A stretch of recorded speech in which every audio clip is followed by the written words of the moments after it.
കളിയാക്കണോ U D എഫിന് കയ്യിൽ വെച്ചാൽ മതി. പ്രതിപക്ഷ നേതാവിന്റെ നിലവാരം ഒന്ന് പരിശോധിക്കാൻ പോവുകയാണ്. പരിശോധിക്കാം. എനിക്ക് പ്രതിപക്ഷ നേതാവിനെ ഒന്ന് പറഞ്ഞേക്കാം. 92 പറവൂരിൽ മണി ചെയിൻ നടത്താൻ വേണ്ടി വന്ന ഞാൻ അതിന്റെ പിന്നാലെ പോകാൻ നിൽക്കണം. അതിന്റെ ഡീറ്റെയിൽസ് നമ്മൾ കളക്ട് ചെയ്തോണ്ടിരിക്കുകയാണ്. 3-4 അന്നത്തെ പെറ്റീഷൻ ഉണ്ട്.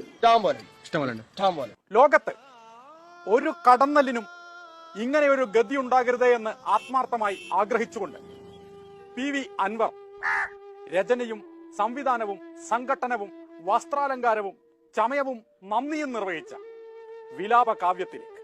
എന്ത് തെറ്റാ ഞാൻ ചെയ്തത്? തൃണമൂൽ കോൺഗ്രസ് നിലമ്പൂർ ഘടകം അവതരിപ്പിക്കുന്നു. അൻവറിന്റെ വസ്ത്രാക്ഷേപം നടത്തിയതാര്? അഴിച്ചുവിട്ട മുണ്ടും ഷർട്ടൊക്കെ ഉണ്ടല്ലോ, നഗ്നനായി നടക്കാണല്ലോ PV എന്നത്. അതൊന്നും ഉടുക്കാൻ അതാരാണ് അഴിച്ചുവിട്ടത്? അത് ശ്രദ്ധിക്കേണ്ട അമ്പൂക്ക തന്നെ. ഞാൻ ഈ പറയുന്ന ആശയത്തിന്റെ പിന്നിൽ ലക്ഷക്കണക്കിന് ആളുകളുണ്ട്. അവരൊക്കെ എവിടെ? അവരെ കാണൂല.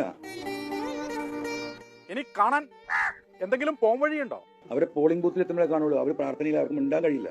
അമ്പുക്ക, പിന്നെ നിങ്ങളെ പാർട്ടിനെ കുറിച്ചിട്ട് ഇവർക്കൊന്നും വലിയ ധാരണയില്ലാന്ന് തോന്നുന്നു. പാർലമെന്റിലെ 3ാമത്തെ പാർട്ടിയാ. 42 MP-മാരുള്ള 200ഓളം MLA-മാര് മുഖ്യമന്ത്രിയുള്ള. അവരോട് എനിക്ക് സംസാരിക്കണ്ടേ? അവരോട് സംസാരിക്കണം.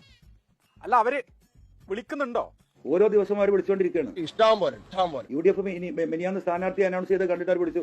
എന്തായി നമ്മുടെ കാര്യം? നമ്മൾ അണ്ടർ ഡിസ്കഷനാണ്, going on, we will inform U.